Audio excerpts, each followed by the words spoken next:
Did you know that over 90% of recruiters use LinkedIn to find talent? It could be whether you're experienced hire or they're looking for graduates. Some of the graduate programs are also advertised through LinkedIn. So the biggest question that you've got is, do you have your LinkedIn profile optimized for those kind of opportunities? Top of the morning, everyone. My name is Tshidi and I'm back with a brand new video. Today's video is focused more on graduates or people that are about to finish their universities to say, how do you optimize your LinkedIn career page to make sure that you're ready for the future world of work? Now, there are a few things that I'll be talking to you guys about. There are 8 main key things that I want every graduate to think about before they actually start in this journey of finding a job. The first thing that they need to focus on is the importance of a strong LinkedIn page or strong LinkedIn profile. Now, a lot of graduates tend to leave this for a lot later in their processes, but what normally happens is that recruiters use LinkedIn sometimes to fill in internship roles, or they use LinkedIn to fill in some of the roles that are just looking for fresh graduates, but it's not through a graduate program. Some of them also do use LinkedIn to make sure that they allow you to find opportunities that they've got through graduate programs. So it depends at what stage in your career you are to look for those opportunities. If you're looking for an internship program, one of the best platforms to find those is normally on LinkedIn or through those career pages. If you're looking for a permanent job and you're about to finish your degree, that is very important. So that's why I'm saying an importance of a strong LinkedIn profile is one of the most important things that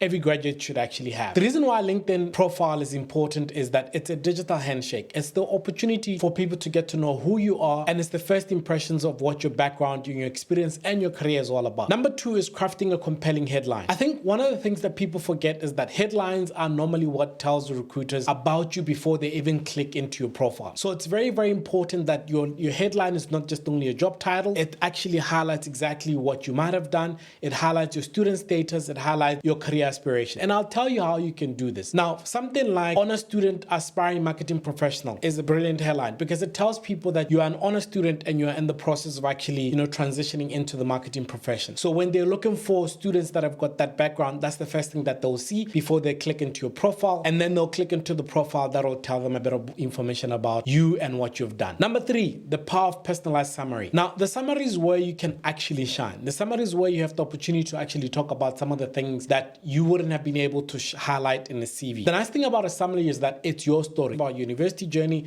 it's about your strengths, it's about your aspirations and where you want to go with your career. So as a graduate, make sure that you use the summary to highlight exactly what you've got. Now, here's how you can get the best compelling summary possible. Take your graduation or take whatever you've got, go into Bing, go into Bard, or now it's Gemini, or if you currently have the free version of ChatGPT, go there and say, I'm a marketing graduate finishing my degree this year. Can you help me write this? Or the other option is, one of the best things that we currently have is that LinkedIn now has AI integrated into it, so you can actually ask LinkedIn to assist you with a summary. What you have to do with LinkedIn summary is that you type a few words, it will just tell you that after a certain words, it then says, do you want to enhance this? And then you click yes, it'll then do that, and you can just rewrite and fix 1 or 2 other things. So a very important summary allows people to know a bit about your journey, what you've done, any achievements that you might have had, you can actually highlight in that particular summary. Number 4 is highlighting your education and your academic achievement. One of the things that we've got is we always say to people, in your CV, please avoid putting all your subjects that you've had. But if you have specific things that you want to highlight those as a graduate. Highlight specific things that you think are relevant for the job that you're looking for, because then people will actually be able to see that. Any achievements, it's very nice to actually make sure that you highlight those. If you've got the 100% and you are the Sheldon Coopers of this world and you're able to get 100% and some of the things that you're doing, please do highlight those things. It's very important that people are able to see your academic background as well as your degree in your LinkedIn profile, because it also tells them if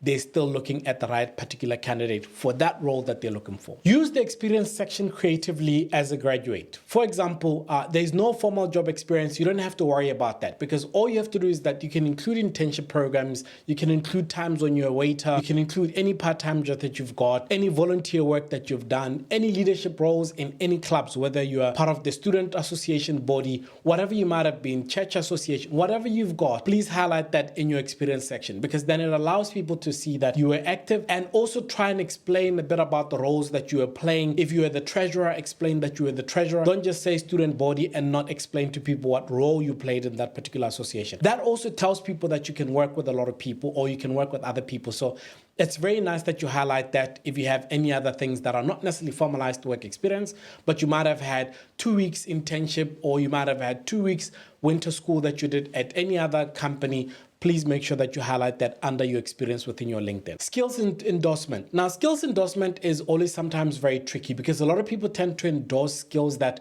are not necessarily necessary for you. They sometimes think, oh, this person in this particular space, so I will endorse them in this. I've had endorsements where, for example, people have endorsed me for compensation. In those cases, I normally move those skills to the bottom part, but just make sure that you get those skills endorsement for some of the people that actually do endorse you. It's not one of the biggest things. However, the thing about the skills endorsement is that it makes it easier for recruiters to look for you. For example, you might not necessarily have one of those things where you're saying, I'm going to focus on telling people about these particular skills.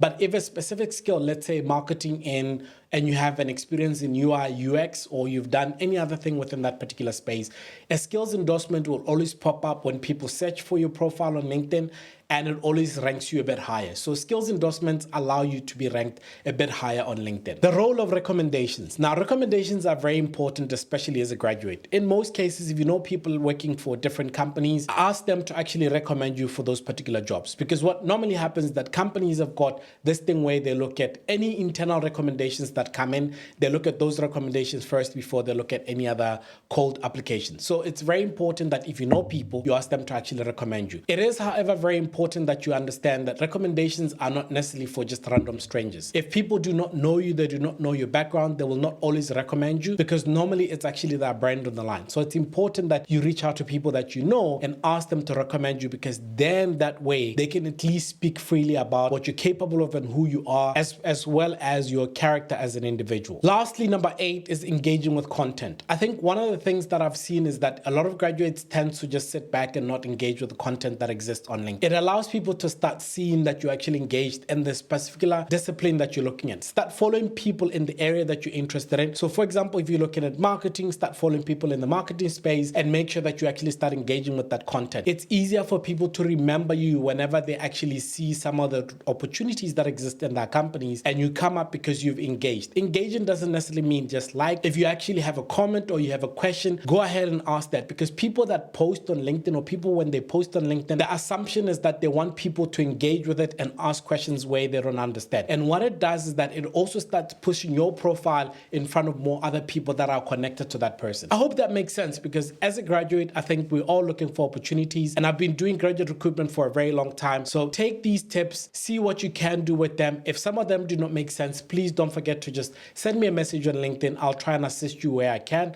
And top of the morning once again, until we see you in the next video. Peace.